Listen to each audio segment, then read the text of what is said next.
Members of separated families reunite in Mount Kumgang in the southeast of the Democratic People's Republic of Korea on August 20, 2018.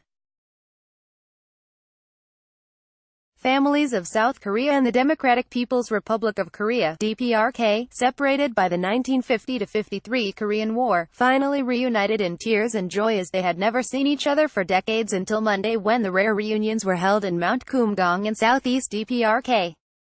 Shinhwa, Seoul, August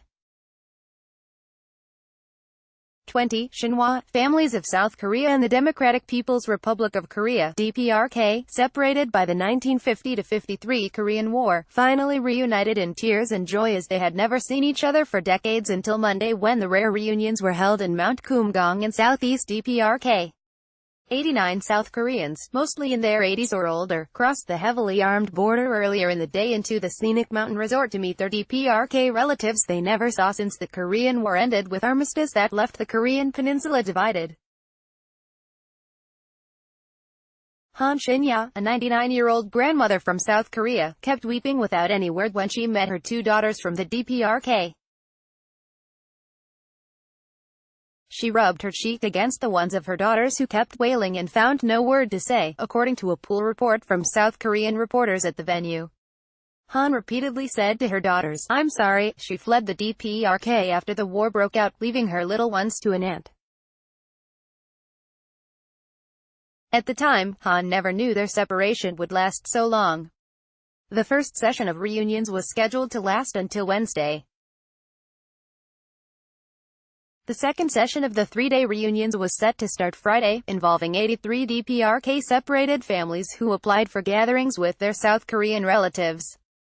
South Korean participants were mostly senior and frail, thus many of them were supported by their accompanying families or sat in wheelchairs.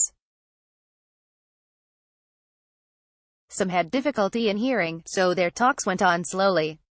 101-year-old Baek Sung-ji-Yu, the eldest South Korean participant for the first session, put on a light smile flanked by his daughter-in-law and granddaughter from the DPRK who wailed next to his wheelchair holding his shoulder.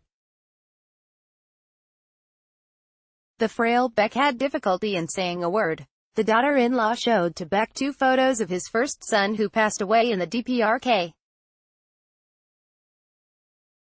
The second son from South Korea led the conversation with the DPRK relatives.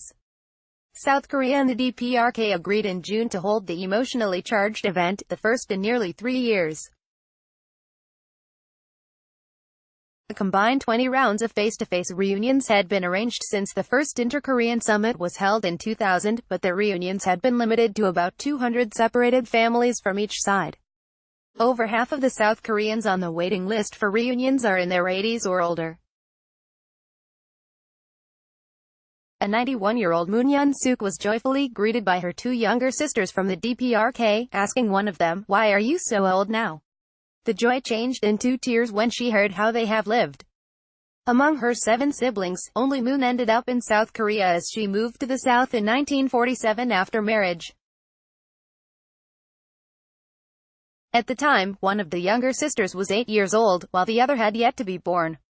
Moon asked many questions about how her sisters had lived as she was the eldest daughter of her siblings. One more sister was still alive in the DPRK, but she failed to participate for frailty and sickness. Their meeting, arranged after decades of separation, will be painfully short. They will be granted permission to meet for only 11 hours in group and private gatherings during the 3-day reunions. 1 2 3 4 5 6 7 8 9